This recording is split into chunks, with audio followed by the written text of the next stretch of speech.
Hey ladies and gentlemen, welcome to Drooks Milan Unboxing. I am the South African correspondent for Ring Magazine. I also write a blog, www.couchpotatofightguru.blogspot.com. Check that out if you want. And you can also follow me on Twitter at Drooks Unboxing. Also, please give the channel a like and a subscribe if you enjoy my analysis. Now today we're going to be talking about what's happening at the MGM Grand in the bubble in Las Vegas. We still have a COVID-19 restrictions, but boxing keeps getting better and better. And I think we've got a very good matchup of contrasting styles Saturday night in Vegas. And I'm talking about the unified one guy in the junior welterweight or super lightweight division, whatever you call it, it's a 140-pound division. Not named Josh Taylor is, of course, Jose Carlos Ramirez, and he will be defending his unified WBC and WBO junior welterweight titles against the former WBC champion from Ukraine, Viktor Postol. Now, I say it's a very good stylistic matchup because you've got two fighters who couldn't be more different. Jose Ramirez, he won his title in 2018 when he beat Amir Imam over 12 rounds for the vacant title, and he's made 3 successful title defenses. His last fight was in July last year, where he added the WBO belt to his collection when he beat Maurice Hooker in a really good firefight. He stopped Maurice Hooker in 6 rounds. And Ramirez is sort of a very stalking, steady pressure fighter. I say steady because he's not one of those swarming pressure fighters that's all over you to the head and body. He gradually gets closer to you and he starts whittling you down. He picks his spots. He's quite accurate and he's got heavy hands. He's undefeated. Nobody's been able to solve him yet. He's 25-0 with 17 knockouts. So he's got heavy hands. He can punch with either hand. And what I think also about Ramirez is he's a very good finisher. If he's got you in trouble, he's going to jump on him, like we saw in his last fight against Maurice Hooker. As far as Ramirez's weaknesses go, I think he's a very good fighter with a good solid chin. He's got solid power. He picks his shots well. He's a good finisher, as I've said. But he's not, I don't think he's, if we look at the other guys in the division like Josh Taylor, who's the ring champion, as well as he's got the other 2 belts at WBA and IBF. And if you look at the guy that Josh Taylor beat in the World Boxing Super Series, Regis Prograis, very close fight. I don't think Ramirez is quite on that elite level of talent that Josh Taylor is, or Regis Prograis for that matter. I think he's, if I have to use the eye test, seeing what I've seen of him so far, I think he's just a little bit below that. He's not quite there, but very, very good fighter still. You won't have 2 world title belts if you are not. But it takes a while to get going. His fight just before Maurice Hooker fight against Jose Zepeda, he had lots of trouble with Zepeda. Zepeda is a tricky southpaw, always on the move, stick and move behind the jab. And I think Zepeda was ahead after the first half of a fight. I'm talking under correction, I didn't see the scorecards, that's how I saw it while watching the fight. And then Ramirez came on and landed those eye-catching shots that shook Zepeda, and he just scraped home by the skin of his teeth. Now, if we look at Viktor Postol, he's from Ukraine and he's got that European style. He's a tall, rangy guy. He boxes standing up straight behind his jab, but he moves very well. Now, the European style is not as popular as the American style. It's generally not as effective. The American style, of course, a more aggressive style where you combine offense and defense and you throw while you're slipping punches or rolling under them. Whereas the European style is more your straight up style behind the jab with clear lines between offense and defense. But the European style can work very effectively for certain types of fighters. A good example is Vladimir Klitschko. He used his height and reach. He used that keep the opponent at a distance, jab him to pieces, and then eventually smash him with the right. And the left hook and things like that are only used to keep a guy off or time him with a shot as he comes in. Now, Viktor Postol is kind of like that, but he's got good feet. He moves really well side to side.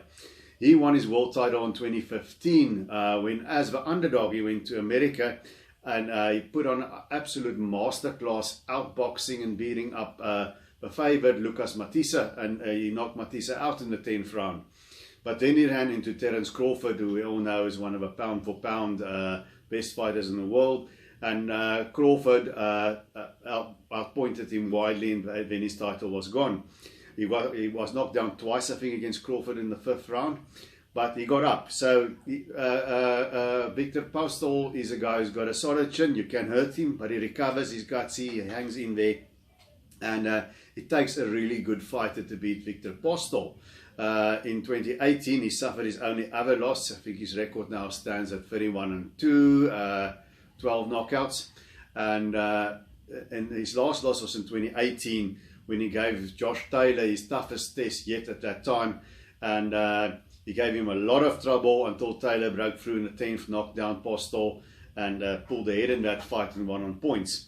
So Josh Taylor, once again, we're talking about Terence Crawford. Josh Taylor is another elite level talent. So that's what it takes to beat Viktor Postol, and it's going to be a very interesting test for Jose Ramirez to see exactly where he's at level-wise. Because I think Postol, a lot of people will write him off maybe, but I think he is a very difficult style for Jose Ramirez. It's not a guy that I would have chosen if I was Ramirez's manager, if I wanted a fight just to make him look good, but he wants to challenge himself, so Postol is the other guy. And I think Viktor Postol, for him, he's effective boxing, one style, and that is keeping the fight at the distance in the center of the ring. And Ramirez, he has to get close. Postol has got a height and a reach advantage over Ramirez. So it's very clear where each fighter is going to shine. Ramirez got to get on the inside. Postol's got to stay on the outside and keep the fight in the center of the ring and off the ropes. Now, the one thing that worries me a bit about Jose Ramirez, I've no doubt if he's on the inside, he can dominate Postol and he can hurt him. But the one thing that worries me is he doesn't come in after his jab.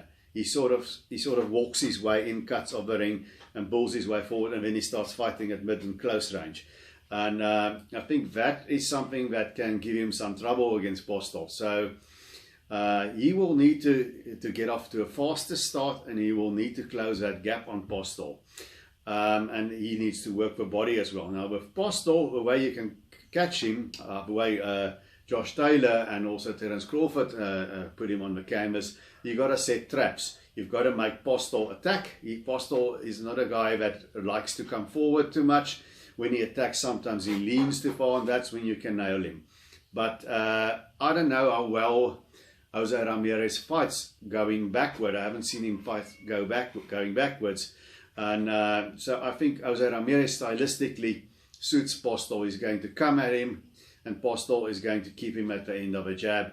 But I'm not sure whether Viktor Postol is going to be able to do that for 12 rounds because Jose Ramirez is younger and he's a lot fresher than Lucas Matisse were at that stage when Postol fought him.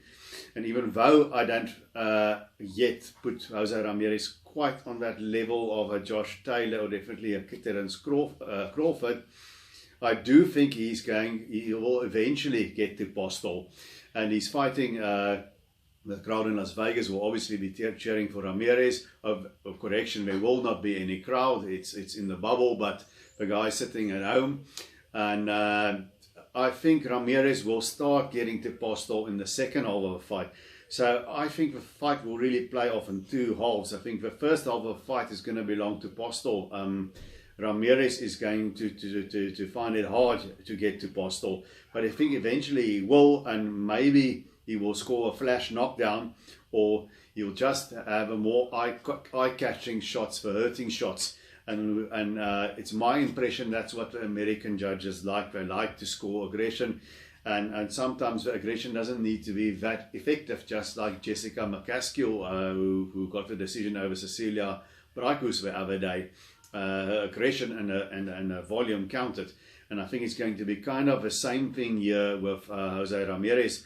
I think he'll just get over the hump in the second half of a fight. I'll be very impressed if he can stop Viktor Postol. Then he'll do something really impressive. But I think Viktor Postol is going to see the final bell It's going to be a close fight, and I expect Jose Ramirez to win a split decision, majority decision. It's going to be one of those close fights with no more than 2 or 3 points in it, and it's going to be a battle of the ring generalship. Who is going to impose his style on the fight? That is going to be the guy who's going to win. So until we see each other again, enjoy the big 140-pound fight between Jose Ramirez and Viktor Postol. And until then, keep those gloves up.